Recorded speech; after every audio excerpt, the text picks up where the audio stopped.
temazinho aqui, né, dentro da ceia, eu diria, removendo o medo e restaurando o temor.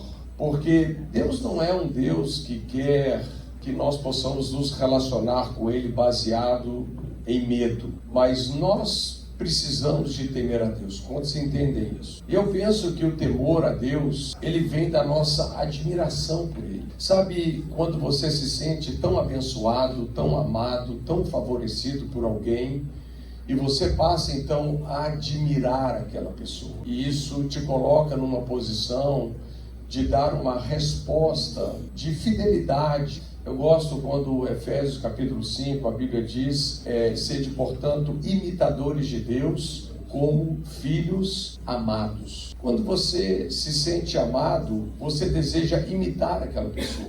Por quê? Porque você tem admiração, você tem um respeito muito grande. E eu creio que talvez esse seja o espírito da ceia, essa consciência de corpo. Então, não cabe mais para mim e para você nós estarmos diante de Deus. Se você mergulhou para dentro dele, você tem uma aliança com ele, não cabe mais você estar com medo de ser punido, ou viver como se ele não tivesse feito nada por você e você tivesse dentro de uma ganância de ser abençoado. Não, temos essa consciência aqui na ceia que Jesus, ele foi punido por mim e por você, para nós sermos perdoados. Ele sofreu a nossa condenação para nós sermos absolvidos, para nós sermos altamente favorecidos, como são as palavras que Paulo usa. Mas nós precisamos de entender isso, que o Evangelho é simples, extremamente simples. O Evangelho é sobre Jesus. Ele é o cara em ponto final, e nós temos que ficar com essa simplicidade. Mas eu gostaria que você entendesse que existem bênçãos incríveis quando nós temos essa consciência do que Deus fez por nós, quando nós temos consciência de um relacionamento saudável com Deus. Mesmo as pessoas lá na antiga aliança, se você pega Davi, se você vai lá para o Salmo 103, ele diz, bendize, ó minha alma, ao Senhor, e não te esqueças de nenhum só dos seus benefícios. Queridos, eu quero falar um pouquinho sobre os benefícios que eu e você desfrutamos quando nós realmente participamos da ceia com entendimento. Ele diz, é Ele quem perdoa todas as tuas iniquidades, quem sara todas as tuas enfermidades, quem da cova redime a tua vida e te coroa de graça e misericórdia, quem farta de bens a tua velhice, de sorte que a tua mocidade se renova como a da águia. Sabe, quando Deus farta as nossas vidas de bem na velhice, você se torna jovem de novo. Aleluia. Né? Alguns aqui vão andar na bênção de Abraão, com 100 anos vão gerar um filho ainda.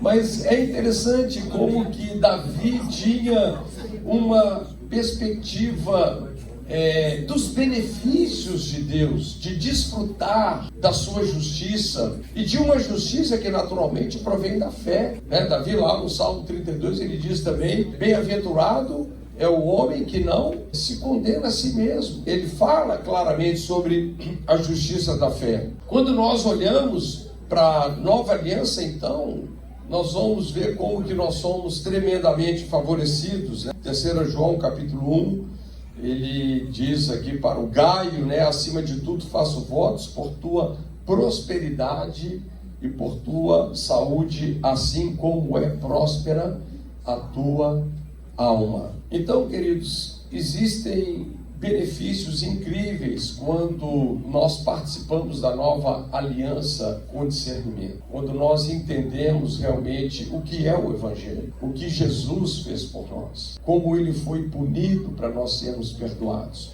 como ele foi ferido para nós sermos curados, como ele se fez pecado por nós, para nele sermos feitos justiça de Deus, como ele tomou sobre si as nossas maldições, para que nós fôssemos abençoados com toda sorte de bênçãos espirituais nos lugares celestiais em Cristo Jesus. Agora, talvez o texto mais claro que nós temos sobre a ceia é 1 Coríntios capítulo 11. Não é verdade que Paulo ele destrincha algumas coisas muito importantes lá para o contexto dos coríntios, né? Talvez nós vamos ler um pouquinho desse texto também. E Paulo ele fala sobre o que ele recebeu do Senhor. Ele recebe uma revelação extremamente importante sobre a ceia e ele situa a igreja para que ela pudesse desfrutar dos benefícios que a nova aliança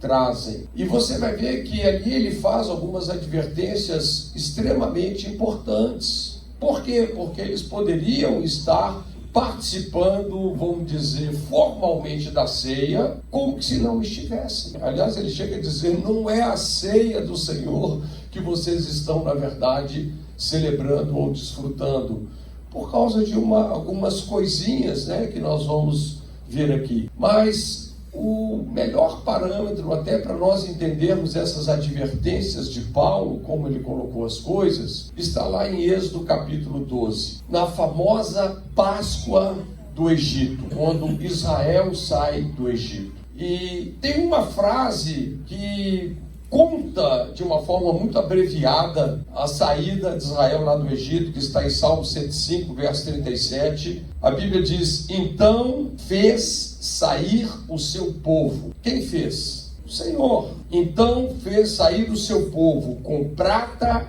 e ouro, e entre as suas tribos não havia um só enfermo. Você pode falar isso comigo? Olha lá. Vamos lá, fala comigo. Vamos lá naquela tradução lá. E fez sair os israelitas com prata e ouro, e entre as suas tribos não havia quem tropeçasse. Porque essa palavra enfermo aqui, a palavra cachal no hebraico, né? É uma palavra que é tão fraco que a pessoa tropeça. É uma pessoa sem forças para se apoiar. É uma pessoa deprimida. É uma pessoa doente. E você sabe que a palavra enfermo está relacionada com fraqueza. Se você ler todo o capítulo 12 de Êxodo, você vai ver coisas muito interessantes naquele capítulo e que abrem muito da revelação do que Paulo recebeu do Senhor e entregou lá para a igreja de Corinto. Você sabe que Paulo foi aquele cara da revelação. Fala que conheço um homem, não sei se no corpo ou fora do corpo, foi arrebatado ao terceiro céu e viu coisas inefáveis que não são listas dizer aos homens. Paulo era um cara que às vezes tinha mais coisa que ele não podia falar do que as coisas que ele podia falar. Dentre aquelas que Deus deu para ele falar,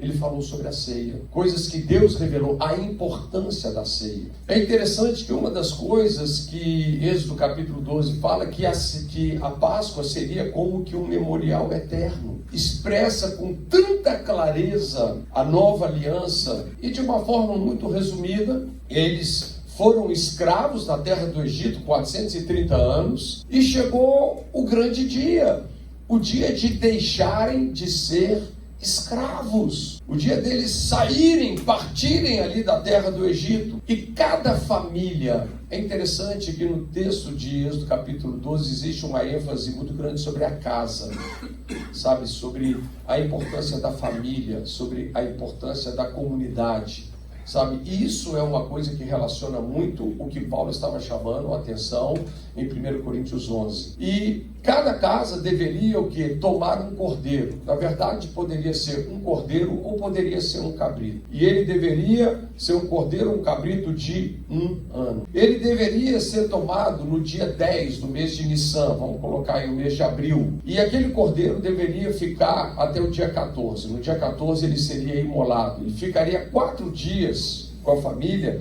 daria tempo, sabe, para se familiarizar. Você já viu, se você tem um bichinho em casa, você já viu como você se apega a ele, né?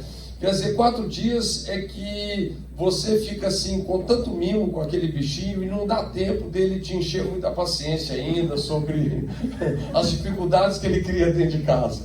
Mas enfim, eles acabava que eles pegavam um apego àquele bichinho. Imagina as crianças, né? Eles pegavam um apego. A importância de nós termos essa afinidade, essa contemplação do cordeiro. Mas quando chegava no dia 14, todas as famílias deveriam imolar aquele cordeiro, degolar aquele cordeiro, cortar a jugular daquele cordeiro, e eles deveriam então recolher o sangue numa bacia. O sangue na bacia, ele não teria nenhum valor, ele precisava ser aplicado. Esse é um princípio sobre a importância do exercício da sua fé em Jesus. Então eles pegavam um olhozinho, um pincel de uma plantinha chamada isopo, e eles molhavam então no sangue que estava na bacia, e eles tinham que passar aquele sangue nos umbrais das portas. O que mais eles deveriam fazer? Não só aplicar o sangue, mas era necessário também comer o cordeiro. E o cordeiro deveria ser assado no fogo, ele não deveria ser cozido. Era terminantemente proibido que se comesse qualquer coisa crua dele. Ele deveria ser assado no fogo. E se ele fosse muito grande para uma família, você deveria chamar o vizinho mais próximo para participar do cordeiro. Eu quero que você visualize o momento. Gente, era uma questão de vida ou de morte. Os primogênitos que não estivessem dentro da casa, eles seriam fulminados pelo anjo da morte que passaria. Mas quando o anjo da morte passasse pelo Egito, quando ele visse o sangue dos umbrais da porta, ele passaria por cima. De onde vem a palavra pass over, passar por cima. Daí vem a palavra Páscoa. Então, eles deveriam comer o cordeiro. E o cordeiro, ele é sempre suficiente para toda a família. Na verdade, o cordeiro, ele é mais do que suficiente para uma família. Sempre dá para você convidar muitas pessoas. E qual é o sentimento que nós deveríamos ter com aquelas pessoas que estavam dentro da casa, onde o sangue estava nos umbrais? Puxa, eles estão salvos. Sabe, aquele temor, aquela gratidão, porque eram pessoas que estavam protegidas, que estavam salvas, que estavam debaixo dos benefícios, pessoas que saíram daquela zona de perigo, pessoas que saíram daquela zona de juízo, porque eles estavam dentro da casa. E esse era um problema que havia lá em Corinto. Eles não tinham muito esse conceito da importância da comunidade, ou seja, olhar para cada pessoa com aquele coração cheio de gratidão que aquela pessoa escapou do juízo, aquele desejo ardente de ver as pessoas salvas, de ver que as pessoas participam da mesma provisão, da mesma salvação. Olha para vocês verem o que esse texto aqui está dizendo. Fez sair o seu povo com prata e ouro, e entre as suas tribos não havia um só enfermo. Na hora que você vai ler no Êxodo capítulo 12 por completo, você vai ver que foram 600.000 homens que saíram do Egito. E havia uma mistura de povos. O próprio texto fala que não estava incluído ali mulheres e crianças. E, olha, a gente poderia fazer uma conta para não ser, para não entrar naquele evangelástico, né?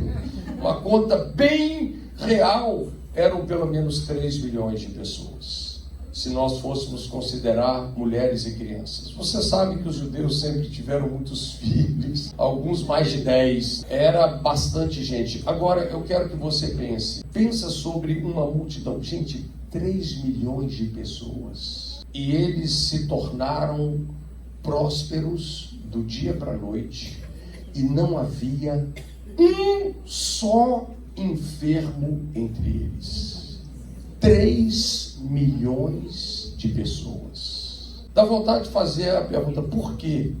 Peraí, né? Não precisava de médico, não tinha um enfermo, não tinha uma pessoa fraca, não tinha uma pessoa deprimida, não tinha uma pessoa que tropeçasse, não tinha. E eu te pergunto, por quê? Não foi por causa do sangue que estava nos umbrais. O sangue não deixou o anjo da morte tocar neles, mas foi por causa do cordeiro que eles comeram. Eles participaram da Páscoa, eles comeram, eles aplicaram a sua confiança em Jesus. Esses são os benefícios de nós estarmos dentro da nova aliança com discernimento, entendendo o que ela realmente significa, o que Jesus fez por nós. Eu vou te dizer, eles deveriam comer aqui o cordeiro de uma forma interessante. A Bíblia fala que a coisa tinha que ser rapidinha. Eles tinham que estar com as vestes cingidas, com a sandália nos pés e com o cajado na mão, e comer apressadamente. Essa é a Páscoa do Senhor. Ou seja, eles tinham que estar com uma disposição mental prontinha ali para as maiores mudanças da vida deles. Eles estavam vazando do Egito. Essa população que não era uma população comum. Eles foram o quê? Escravos por gerações lá no Egito. Eles foram maltratados, eles foram desprezados. Era um povo que estava lidando com uma esperança tardia que faz adoecer o coração. E mesmo sendo um povo que estava debaixo de maus tratos, que estava diante de todas essas situações que eram extremamente adversas, não havia um só enfermo, não antes, mas depois que eles comeram o cordeiro. Queridos, que promessa que existe na ceia. Como que nós precisamos participar da ceia prontos para as maiores mudanças das nossas vidas. Prontos para mudar a nossa mentalidade, para sacar de nós uma mentalidade de miséria, de improdutividade. É interessante que eles saíram, e o texto diz, com prata e ouro, e não havia um só enfermo entre eles. Nós precisamos entender os benefícios da cruz de Jesus, os benefícios da nova aliança. Nós precisamos entender que quando nós estamos debaixo desse sangue, nós participamos do Cordeiro, sabe?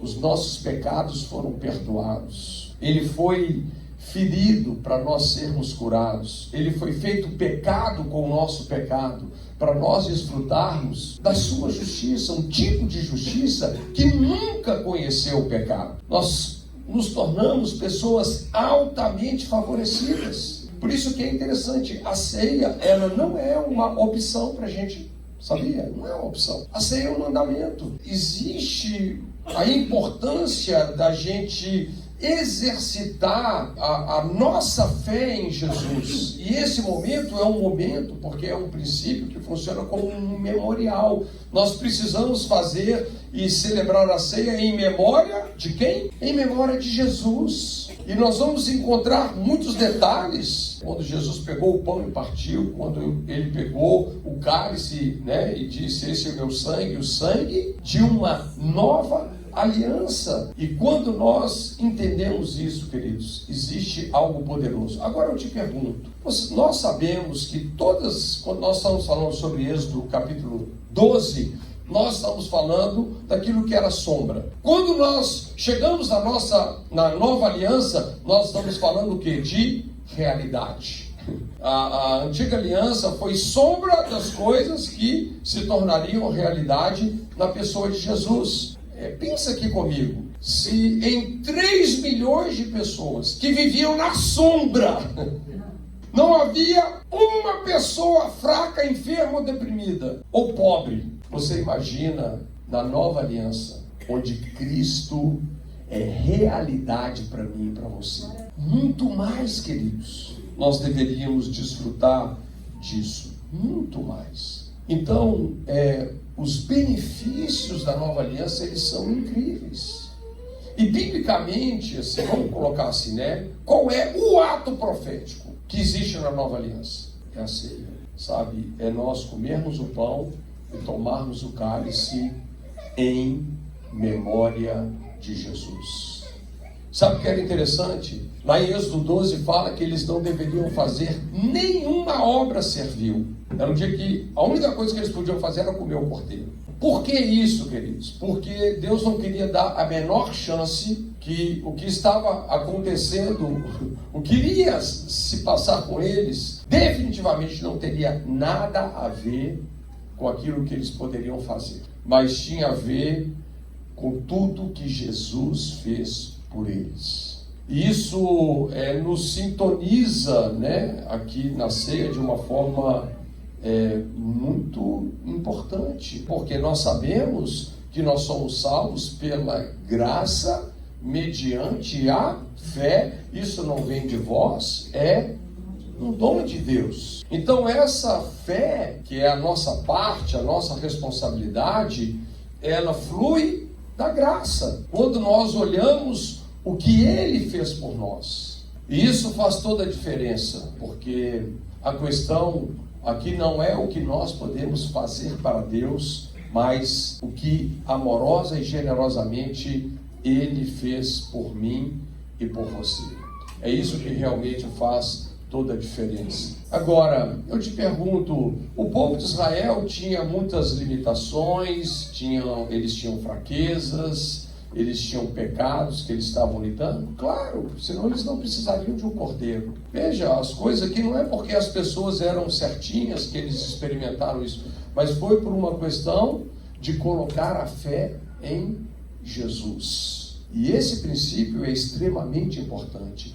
Nós somos salvos não porque nós fazemos tudo certinho. Claro, eu não estou te encorajando a fazer as coisas erradas. Eu não estou te encorajando a não se comportar bem. Mas nós somos salvos porque nós cremos no único que fez tudo certinho, o Senhor Jesus. Então aqui são princípios de fé, uma fé que vem da graça. Nós só podemos crer naquilo que a graça já pagou. Paulo coloca dessa maneira lá para os Coríntios. Ele fala assim: façamos festa. Falou, gente, vamos celebrar isso. Paulo estava ensinando sobre a ceia, estava compartilhando o que ele recebeu do Senhor com os Coríntios, né? Ele diz, façamos festa. E ele fala assim, não com o fermento da malícia ou da maldade, mas com os asmos da sinceridade e da verdade. Olha outra coisa que Paulo também falou dentro desse capítulo aqui, que é muito interessante. Paulo falou assim também, é necessário que hajam entre vós heresias, para que os sinceros se manifestem. É interessante. E por que ele estava colocando essas coisas dentro de algumas exortações sérias que ele fez? Se a gente ler aqui o texto, vamos ler o texto para a gente ficar mais dentro aí. Ele fala, olha, quando pois vos reunis no mesmo lugar, não é a ceia do Senhor que comeis. Estava se referindo à maneira como eles faziam a coisa. Porque ao comerdes, cada um toma antecipadamente a sua própria ceia, e há quem tenha fome, ao passo que há também quem se embriague. Veja, eles não tinham aquela consciência que houve, olha lá, na antiga aliança, mas que aquele sentimento de olhar para uma pessoa dentro da casa e falar assim, não, cara, essa pessoa se salvou. Você valorizar as pessoas que estão cobertas pelo sangue, né, e que vão participar do cordeiro.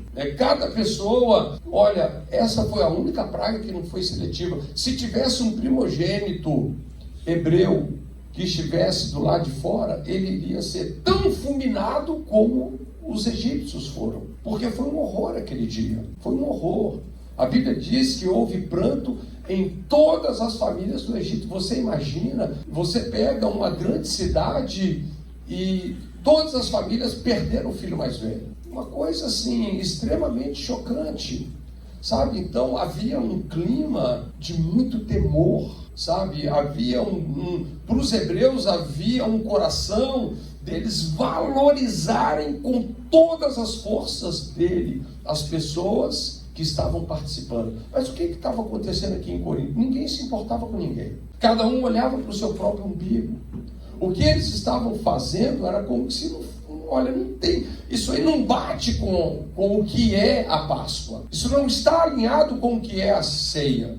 Eu não posso deixar ninguém de fora. Eu preciso de ter esse tipo de atitude, esse tipo de coração. Porque ao comerdes cada um, não tendes porventura casa onde comer ou beber? Ou menosprezais a igreja de Deus e envergonhais os que nada têm? Que vos direi? Louvar-vos-ei? Nisso certamente não vos louvo, porque recebi do Senhor o que também vos entreguei, que o Senhor Jesus, na noite em que foi traído, tomou o pão E tendo dado graças, o partiu e disse: isto é o meu corpo que é dado por vós. Fazei isto em memória de mim.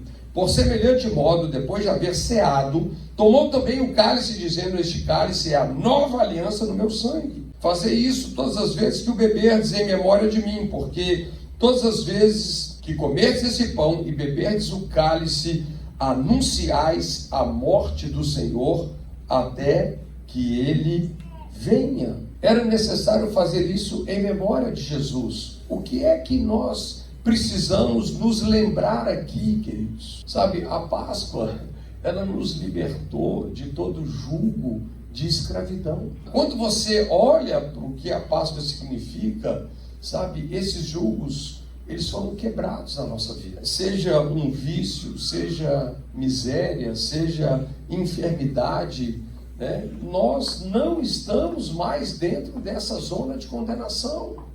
Isso nós escapamos. Agora, olha aí, verso 29, continuando: por isso, aquele que comer ou beber o cálice do Senhor indignamente será réu do corpo e do sangue do Senhor. Examine-se, pois, o homem a si mesmo, e assim coma do pão e beba do cálice, pois quem come e bebe sem discernir o corpo, come e bebe juízo para si.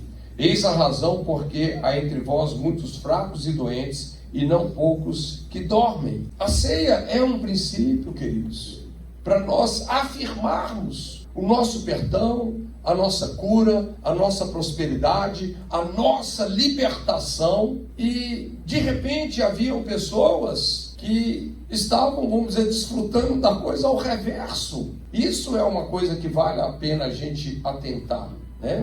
Primeiro porque muitos, a forma e a atitude de coração deles, como eles estavam fazendo, Paulo falou: olha, isso não é a Páscoa, isso não é a ceia do Senhor que vocês estão celebrando. Nós deveríamos pensar aqui, o que é que faz uma pessoa digna ou indigna de participar do pão ou tomar o cálice? Talvez os textos que mais nos ajudam, eles estão lá em Êxodo também, capítulo 12. Na hora que nós vamos ver dentro do contexto, haviam duas ressalvas, né? Tem outras, mas haviam duas ressalvas que eu vou compartilhar aqui, que eu penso que são as mais importantes. A Páscoa, ela acontecia no desdobramento, na verdade, de três festas, né? Que era a Páscoa em si, festa dos pães ázimos, que eram 7 dias, pão sem nenhum tipo de fermento, e primícias. E se nós olharmos para o sentido profético, porque Jesus cumpriu todas essas festas, né? Como Paulo falou aqui,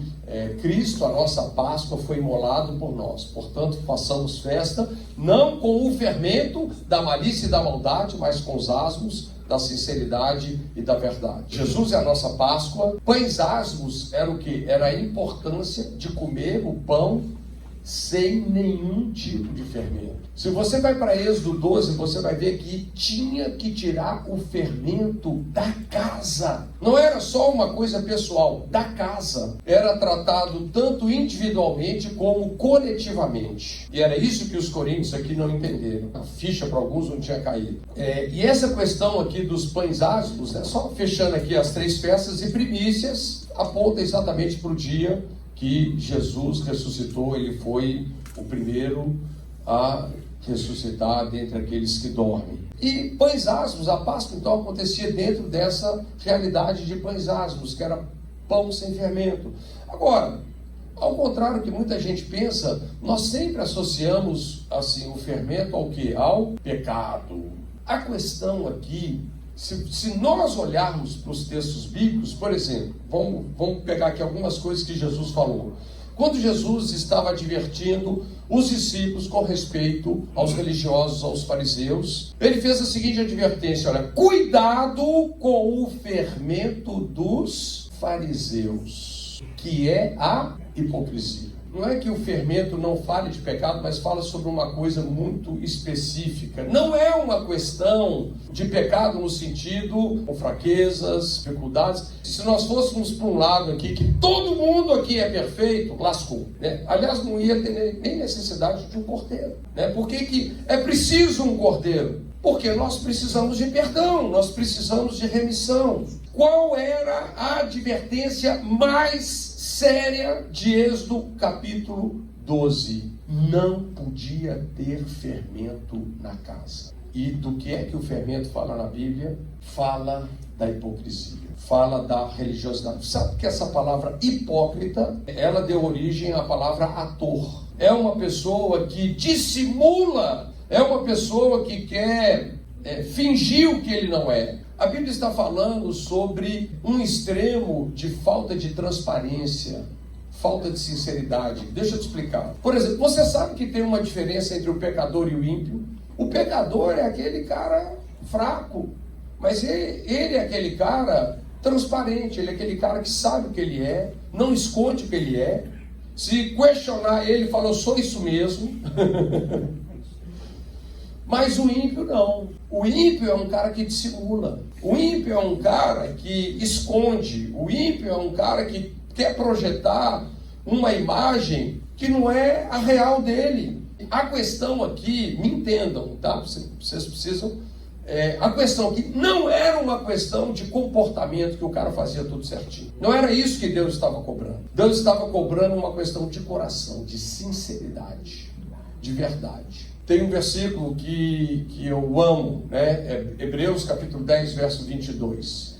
E esse versículo fala como é que nós devemos nos aproximar de Deus. Acheguemo-nos com verdadeiro coração, em inteira certeza de fé, tendo o coração purificado da má consciência e o corpo lavado com água limpa. Coração purificado da má consciência e corpo lavado com água limpa. O que é que significa corpo lavado com água limpa? Ele está explicando o que é o verdadeiro batismo nas águas. Quando uma pessoa vai às águas e ela batiza, aquela pessoa que faz isso com entendimento, aquela pessoa que faz isso tendo uma consciência espiritual da experiência que ele viveu com Jesus. O seu coração foi purificado de uma má consciência. O que é uma má consciência diante da Bíblia? É uma consciência cheia de culpa. Vivem como se Jesus não tivesse morrido por eles. Eles não desfrutam, eles não têm entendimento.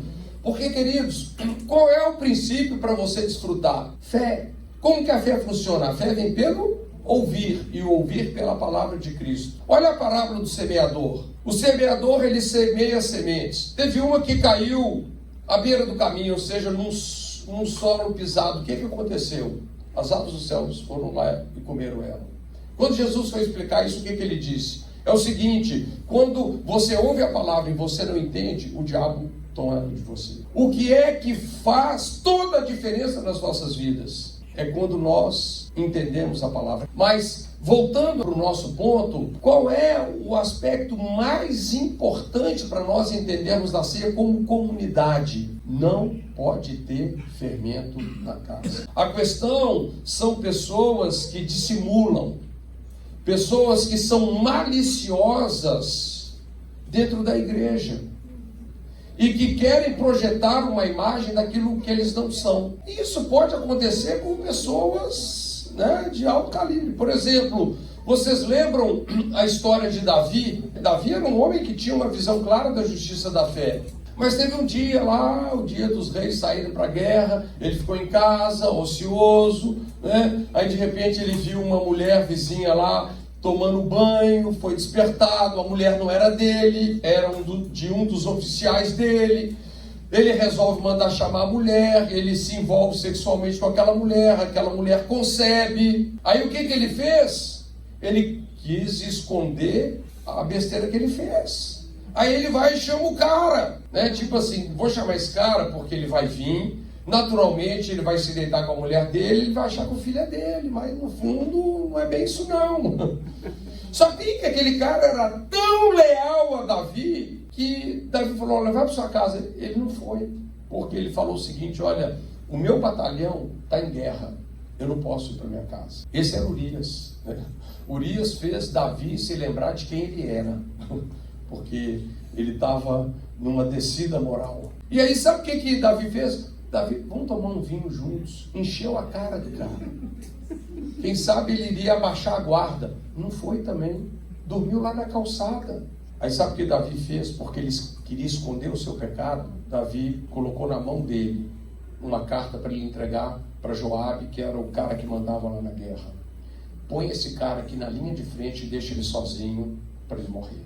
Queridos, isso é maldade e malícia. Façamos festa com os asmos da sinceridade e da verdade, não com o fermento da maldade e da malícia. A primeira condição, então, para a gente entender aqui a questão de digno ou não digno, né? Primeira coisa, não é se o cara era perfeito, mas se ele tinha um coração sincero.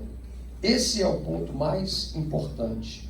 Então, queridos, o que Deus quer de mim, de você, primeira coisa, é sinceridade de coração. E qual era a segunda coisa, se você for lá para o texto de Êxodo, capítulo 12, a segunda coisa que decide muito essa questão de digno ou não digno, estava aberto para toda a comunidade participar da Páscoa. Todos podiam participar, mas tinha também essa ressalva. Eles precisavam ser circuncidados. Tinha que ser circuncidado. De onde que veio isso? Isso veio da aliança que Deus fez com Abraão. E Abraão creu em Deus e isso lhe foi imputado como justiça. A experiência da circuncisão, nós sabemos que nos dias de hoje, a nossa questão é uma circuncisão que é do coração. Veja, não é uma questão do cara ser todo perfeitinho, mas o que é o circuncidado? É o cara que pela fé firmou uma aliança com Jesus. E se você pensar sobre circuncisão, não sei se tem homens aqui que já fizeram essa cirurgia de circuncisão. O cara que fez, ele sabe, porque isso dói e isso marca o cara. Ele vai saber o dia que ele fez, o mês que ele fez, o ano que ele fez, ele não esquece. Olha, assim, um cara que nasce de novo, ele sabe que ele é nascido de novo.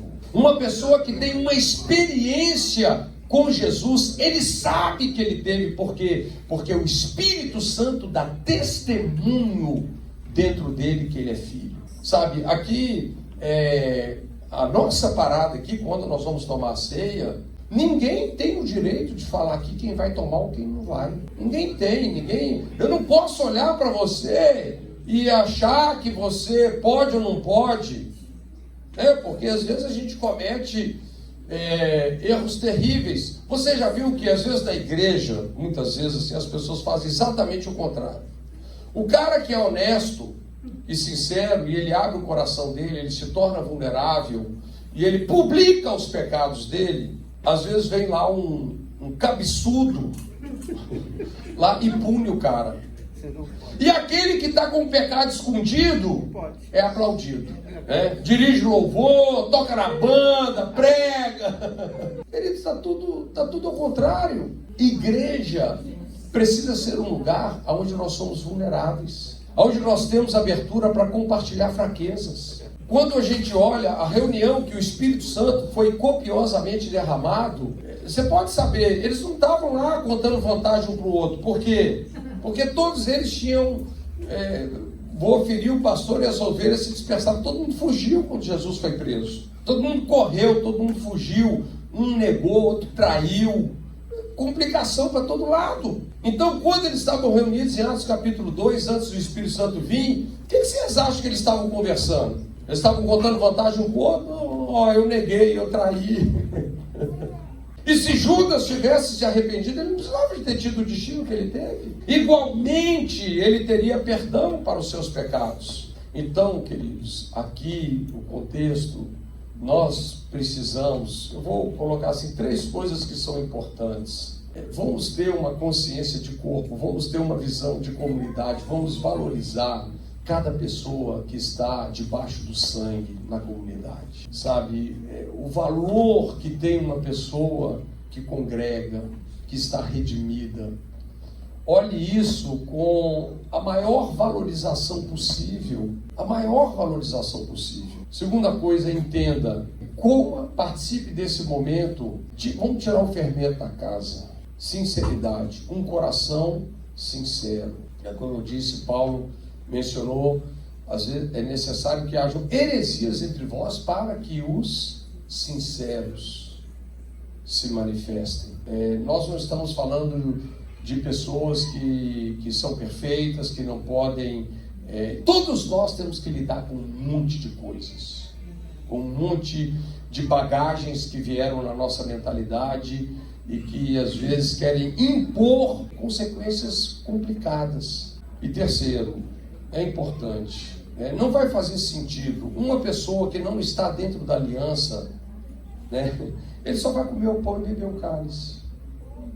Isso não é uma coisa que vai fazer efeito na vida dele, porque não é uma questão só do ritual, mas é uma questão da compreensão, é uma questão do entendimento. E nós devemos participar disso com que tipo de entendimento? Fazendo isso em memória a Jesus. Ou seja, com essa convicção, rapaz, se aquela turma lá que saiu do Egito, 3 milhões de pessoas, quando eles comeram o cordeiro, se não havia nenhum fraco, nenhum pobre, nenhum enfermo, quanto mais, participe disso, pronto para mudar a sua mentalidade, com a certeza que os seus pecados estão perdoados, que ele foi ferido para curar todas as suas enfermidades, para te fortalecer de dentro para fora com o seu espírito, para desatar uma provisão perfeita na sua vida.